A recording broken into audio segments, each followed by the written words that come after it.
परम पूज्य गुरुदेव परम वंदनीय माता जी सूक्ष्म रूप से विद्यमान हैं। नमन करता हूँ, मानव मात्र को प्रणाम करता हूँ। दोस्तों, आदिशक्ति माँ गायत्री परम पूज्य गुरुदेव ने बड़े ही सुंदर ढंग से और वैज्ञानिक स्वरूप से हम लोगों को समझाया है। गायत्री माता दो अक्षरों से मिलके बनी है, गे और प्लस त्री। गे बोलते हैं प्राण को, त्री बोलते हैं धारण करने को। अब ये प्राण हैं, ये आँखों से दिखाई नहीं देते हैं। एक ऐसी सूक्ष्म परमाणुओं से बनी, सूक्ष्म अणुओं से बनी हुई वो सत्ता जो प्रत्येक जीव जंतु वृक्ष वनस्पतियों को प्राण प्रदान करती है। तो ये जो प्राण हैं, ये आँखों से न दिखाई देने वाली, श्वास प्रश्वास के साथ जाने वाली एक ऐसी बिजली रूपी सत्ता है, जो बिजली रूपी सत्ता प्रत्येक जीव को जीवन प्रदान करती है। दोस्तों, प्रारंभ काल जहाँ धरती पर मानवों के साथ साथ संपूर्ण जीव जंतु वृक्ष वनस्पतियों के भांति भांति भौतिक जीव शरीरों का निर्माण पंच महाभूतों से हुआ है, अग्नि जल पृथ्वी वायु और आकाश। और जब यहाँ पर सृजेता ने ये सृजन किया है, तो यहाँ जो पांच महाभूत हैं, जो पंच महाभूत, पंचदेव हम कहते हैं, ये चींटी तोते हाथी कबूतर शेर बंदर बकरी मक्खी मच्छर सबका जो शरीर बना है वो अग्नि जल पृथ्वी वायु पांच आकाश पांच तत्वों से मिलके बना है। दोस्तों, जब यहाँ मानव आए हैं, प्रथम मानव आगमन काल के संबंध में पिछले 2500 वर्षों में ये जो पश्चिम के द्वारा वैज्ञानिक रूप से चार्ल्सवाद डार्विनवाद के अनुसार सारी मानव जाति को भ्रमित किया गया है और मानव आगमन के काल के संबंध में धरती पर भ्रम फैलाया गया है। और उस भ्रम के परिणाम स्वरूप सारी दुनिया के मानवों को आज मछली बंदर से होते हुए इंसान का बनावट हुई है। इस प्रकार की अवधारणा से सारे मानव संसार को आज इसी ज्ञान से नवाजा गया है। परिणाम मानव को एक जानवर के समतुल्य ही माना गया है। और इन 2500 वर्षों में मानव को जब एक शरीर माना गया है और मानव शरीर को संचालित रखने की कुछ मूलभूत आवश्यकताएं प्रत्येक जीव को हैं। वो सभी जीवों को भोजन की ज़रूरत पड़ती है। दिन में 2-3 बार भोजन हर जीव करता है, पानी पीता है, नींद आती है। हर प्राणी संतानोत्पादन करता है, चाहे वो चिड़िया है, तोता है, हाथी है या मानव है। अपने बच्चों को प्रेम करते हैं, अपने बच्चों की सुरक्षा करते हैं, अपने बच्चों के लिए सभी सजग होकर उनको बड़ा करते हैं, जिम्मेदारी का निर्वाह करते हैं। वो चाहे अब हमारी नज़र में चिड़िया अपने बच्चे से प्यार करे या मानव अपने बच्चे से प्यार करे, या एक मधुमक्खी चींटी अपने बच्चे से प्यार करे, या एक मुर्गा बकरी अपने बच्चे से प्यार करे, तो इनके प्यार में कोई कम ज़्यादा का अनुमान नहीं लगाया जा सकता। परमात्मा की दृष्टि में इनके प्रेम में किसी भी प्रकार का कोई विभाजन विभेद या कम मूल्य का या अधिक मूल्य का प्रेम नहीं आंका जा सकता है। परमात्मा ने संपूर्ण जीवों को हमारे 2 वैदिक सूत्रों के आगमन से ही सृष्टि में प्रत्येक प्राणी का आगमन हुआ है। और ये बात इन 2500 वर्षों से लाखों करोड़ों अरबों वर्षों पूर्व सनातन भारत में, जहाँ धरती पर प्रथम मानव आए हैं, प्रथम मानव आगमन जो हुआ है धरती पर, अब ये हम सारे विश्व को साबित करने की स्थिति में हम आ चुके हैं आपके विज्ञान के द्वारा ही। पिछले 7000 वर्ष पूर्व भगवान श्री राम के अस्तित्व को आज तक हमारे आज़ाद भारत की आज़ाद कांग्रेस सरकार सुप्रीम कोर्ट में हलफनामा पेश करके 10-12 साल पहले तक ये कहती रही कि भगवान श्री राम का कोई अस्तित्व नहीं है, ये कहानी का एक पात्र है, मनगढ़ंत एक किस्से हैं। इस प्रकार से हम लोगों को हमारी जो सांस्कृतिक धरोहर विरासत जो हमारे सनातन ऋषियों ने दी थी, उसको सारे संसार से छुपाया गया और हमारे मानवीय भारत के उन सनातन भारतीयों को भी भ्रमित होना पड़ा। और इस भ्रमित होने का कारण ये 2500 वर्षों में मानवों के बीच विभिन्न प्रकार के जो धर्मों का आगमन हुआ है, ये मानवों के द्वारा बनाए गए परमात्मा प्राप्ति के कुछ रास्ते भिन्न भिन्न क्रिया पद्धतियों को अपनाकर और अलग अलग अपना एक झुंड बनाकर अपनी अपनी एक प्रजाति में उनको बनाकर अलग अलग घोषित कर कर और सारी दुनिया के मानव समाजों को आज एक ऐसे शब्दों से निरूपित किया गया है जिन शब्दों का हमारे वेद में कहीं कोई जिक्र नहीं है। और 2500 साल पहले तक इन जो ये षड्यंत्र कपट पूर्वक कुछ शब्दों का प्रयोग चाहे वो समय की स्थिति परिस्थिति से आया हो, लेकिन आज हम उस समय में आ गए हैं जहाँ साक्षात महाकाल हमारे बीच आकर और हजारों सालों की जो मानवीय गलतियाँ होती है, ये हमारे वैदिक सिद्धांत दो मूलभूत आस्थाओं पर हमारे टिके हुए हैं। दो मूलभूत आवश्यकता आस्थाओं में से सबसे सुदृढ़ और जो संपूर्ण रूप से वैज्ञानिक आस्था हमारी है वो है पुनर्जन्म, मानव का पुनर्जन्म लेना। और ये पुनर्जन्म जो लेता है वो कौन लेता है, इस बात का खुलासा वेद सबसे पहले आत्मवत् सर्वभूतेषु के सूत्र में करता है।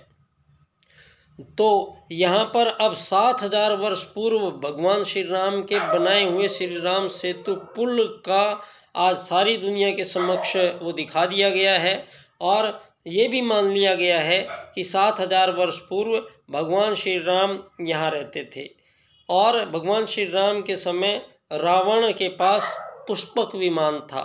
उससे पहले महर्षि भारद्वाज यहाँ पर पुष्पक विमानों, इतने सारे विमानों का वर्णन यहाँ पर कर चुके हैं।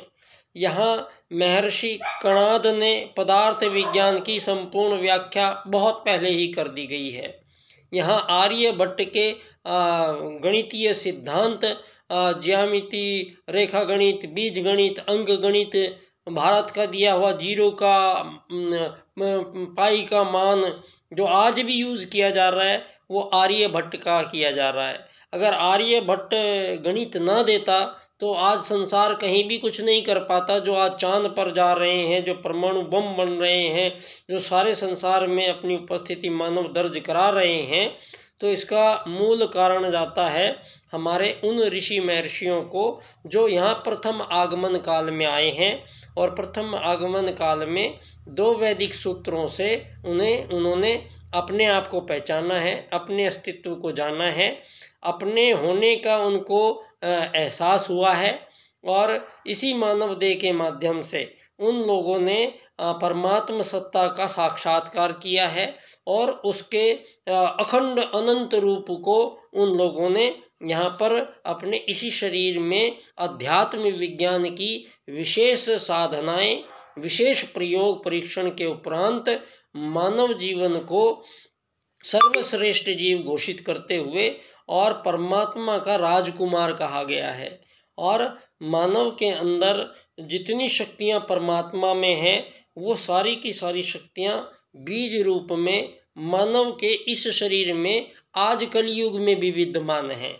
दोस्तों, हमारे बीच में जो ये मध्यकाल बड़ा लंबा काल आया है, 2500 वर्षों तक भारत को गुलाम बना के रखा गया है और हमारे प्राचीन हमारे सनातन भारत को नकारा गया है और सारी दुनिया के मानवों को भरगला कर और मानवों को आत्मवत् सर्वभूतेषु के सूत्र को तोड़कर पिछले 2500 सालों में मानवों के बीच आत्मवत् सर्वभूतेषु के सूत्र के अनुसार हमारे ऋषि घोषणा करते हैं कि यहाँ चींटी, तोता, हाथी, कबूतर, शेर, बंदर, जिन सब का शरीर 5 महाभूतों से बना हुआ है, उन सब को जीवन प्रदान करने वाली आदिशक्ति माँ गायत्री का प्राण है।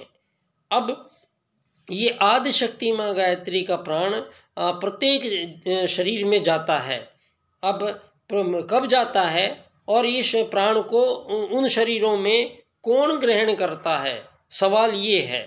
और इस सवाल का जवाब हमारे ऋषियों ने अपनी तपश्चर्याओं के माध्यम से, वैज्ञानिक प्रयोगों के माध्यम से अपने इस शरीर में आने वाली उस सत्ता का साक्षात्कार किया है और उसको आत्मा के रूप में जाना है, जो स्वयं ही परमात्मा का अंश है। इस बात को हमारे वेद यहाँ पर प्रथम आगमन काल के समय ही सारे संसार के सामने सारी आर्य जाति ये घोषणा करती है कि मानव एक आत्मा है। जब मानव एक आत्मा है तो उस आत्मा को यहाँ पर क्या काम करने चाहिए, इस बात का यहाँ पर हमारे आदि पूर्वजों ने बहुत बड़े लंबे अनुसंधान करने के उपरांत यहाँ मानवों को परिवार संस्था का नाम से यहाँ पर हमारे उच्च मानव के मापदंडों को साक्षी रखते हुए और मानव को विशेष एक कार्य के लिए धरती पर उसका आगमन समझते हुए मानव के सामने वेद आधारित जीवन पद्धति को यहाँ प्रस्तुत किया गया है। और यहाँ जो प्रारंभिक हमारे ऋषि महर्षि देव मानव आए हैं, यहाँ हमारे यहाँ मनु की पुत्री ईला बहुत बड़ी वेदों की मर्मज्ञ थी। और यहाँ हमारे यहाँ प्रारंभ काल में स्त्री पुरुष में कोई भेद नहीं है, क्योंकि एक आत्मवत् सर्वभूतेषु के अनुसार हम मानवों में किसी भी प्रकार का कोई भी विभेद यहाँ नहीं है। इन्हीं बातों को ध्यान में रखते हुए धरती पर सनातन भारतीय संस्कृति का, सनातन भारतीय धर्म का वो उच्च महाविज्ञान सारे संसार पे हमारे वो आर्य पूर्वज इम्प्लीमेंट किया है। सारे संसार में ये बात भी साबित होती है कि इन 2500 सालों में जितने भी धरती पर 300 से भी ज़्यादा जो ये पहले गुलाम बनाया लोगों को, फिर उनको आज़ादियाँ बांटी जा रही हैं। आज 300 से ज़्यादा आज़ाद देशों की कृत्रिम सीमा रेखाएं धरती पर बनाई जा रही हैं और उन सीमा रेखाओं में मानवों को भर दिया गया है। और सारे संसार में इस पूंजीवाद को पश्चिम ने जन्म दिया है। इस बात का खुलासा राजनीति में, युग परिवर्तन में, युग निर्माण योजना के अंतर्गत पंडित दीनदयाल उपाध्याय जी, परम पूज्य गुरुदेव के प्रथम शिष्य, जिन्होंने जनसंघ पार्टी की स्थापना की थी, राजनीति को, विश्व राजनीति को नई राजनीति देने का कार्य परम पूज्य गुरुदेव ने दीनदयाल जी को सौंपा था। और दीनदयाल उपाध्याय जी ने उन्हीं वैदिक सूत्रों को आधार मानते हुए एकात्म मानववाद के राजनीतिक सूत्र के अनुसार पुनः आज मानव को एक आत्मा माना है और संसार के 8 अरब मानवों को एक आत्मा मानते हुए उनके लिए आत्मा का जो लक्ष्य निर्धारण किया गया है वो लाखों करोड़ों वर्षों पूर्व ही मानव आगमन के समय लक्ष्य निर्धारित किया जा चुका है। लक्ष्य है मोक्ष प्राप्त करना, और ये जो मोक्ष है ये शरीर का विषय नहीं है। तो यहाँ ये स्पष्ट होती है बात कि हमारे आदि पूर्वजों ने मानव को एक शरीर नहीं माना है, और शरीर के अंदर आई हुई वो आत्मा जब शरीर में प्रवेश करती है उसके पश्चात आदिशक्ति माँ गायत्री का प्राण उस शरीर में आवागमन शुरू करता है और उसी को जीवन कहते हैं। और संपूर्ण आत्माएं अपने जीवन काल का अपनी अपनी प्रजाति में कितने दिन जीना है, कितने दिन बाद वो मर जाएगी, इसका लेखा जोखा जन्म के समय ही सभी आत्माएं लेकर आती हैं। तो हमारे उन वैदिक सूत्रों को जिन्होंने को पश्चिम ने तोड़ा है, इस बात का खुलासा पंडित दीनदयाल उपाध्याय जी पुनः एकात्म मानववाद में समझाते हुए और अर्थायाम का राजनीतिक सूत्र से धरती पर मानवों के बीच जो ये सबसे बड़ा विभेद बना है वो है अमीर बनना, गरीब बनना, मालिक बनना, नौकर बनना। ये सारे विभाजन और विभेद पंडित दीनदयाल उपाध्याय जी 4 राजनीतिक सूत्रों के माध्यम से सारे संसार के मानवों को पुनः एक ऐसी राजनीति प्रदान करते हैं जहां हजारों सालों से मानवों के बीच युद्ध, शोषण व हत्याओं का लंबा सिलसिला विभिन्न प्रकार के धार्मिक उन्मादों के चक्कर में, पूर्व पश्चिम के चक्कर में, विकसित, अति विकसित, अल्प विकसित, विकसित के चक्कर में, G5, G10, G20 के चक्कर में, सारे संसार में हिंदू, मुस्लिम, सिख, ईसाई, जैन, पारसी, बौद्ध, यहूदियों के चक्कर में, ये सारे के सारे जितने भी समस्याएं आई हैं ये पिछले 2500 साल से आई हैं। इस बात का खुलासा पंडित दीनदयाल उपाध्याय जी अपने 4 राजनीतिक सूत्रों के माध्यम से सारे संसार के सम्मुख भावी विश्व की राजनीति प्रस्तुत करते हैं, जो अखंड दीपक को साक्षी बनाते हुए जनसंघ की स्थापना पंडित दीनदयाल उपाध्याय जी ने उत्तर प्रदेश में की थी और उसके 1 महीने बाद में उस पार्टी को अखिल भारतीय स्तर की पार्टी बनाया गया था और उसका चुनाव चिन्ह परम पूज्य गुरुदेव का वही अखंड दीपक है। उसी अखंड दीपक की रोशनी में वो वेद सूत्र पुनः प्रकट हुआ है एकात्म मानववाद के रूप में, और अर्थायाम के रूप में दीनदयाल जी ने ये जो धन संबंधी जीवन दर्शन पश्चिम ने पैदा किया, जिसको पूंजीवाद कहा गया, इस धन आधारित जीवन पद्धति को पूर्णतः निरस्त करते हुए सतयुग की वापसी के रूप में न कोई अमीर, न कोई गरीब, न कोई मालिक, न कोई नौकर, मानवों को एक आत्मा मानते हुए, शरीर को धरती का एक यात्री मानते हुए, संपूर्ण 8 अरब मानवों को एक यात्री की भांति ट्रीटमेंट देने का कार्य पंडित दीनदयाल उपाध्याय जी की राजनीति करती है। और सारे संसार से सारे मानवों के बीच ये संपूर्ण प्रकार के विभाजन, विभेद, युद्ध, शोषण, वध, हत्याओं का लंबा सिलसिला हर गली मोहल्ले में सारे संसार में जो चल रहा है, इस सब का समापन और निराकरण राजनीतिक तरीके से संपन्न होगा और विश्व को जो राजनीति इम्प्लीमेंट करनी है वो पंडित दीनदयाल उपाध्याय जी के 4 सूत्र कर रहे हैं। इनकी व्याख्यानिक विशेष क्रम से होगा तो बात समझ में आएगी। ये व्याख्यान होगा कैसे? ये है आर्थिक लोकतंत्र।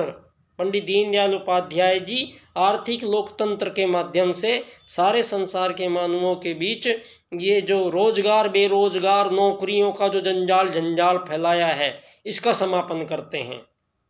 और अर्थायाम के माध्यम से न धन की कमी होगी जीवन में किसी मानव को और न धन की अधिकता होगी किसी मानव को।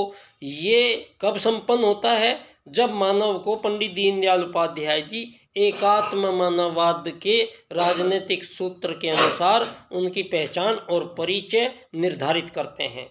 और फिर अर्थायाम में न धन की कमी और न धन की अधिकता, ये कुछ हमारे पंडित दीनदयाल उपाध्याय जी की ये राजनीतिक थ्योरी विश्व राजनीति का मूल मंत्र बनेगी।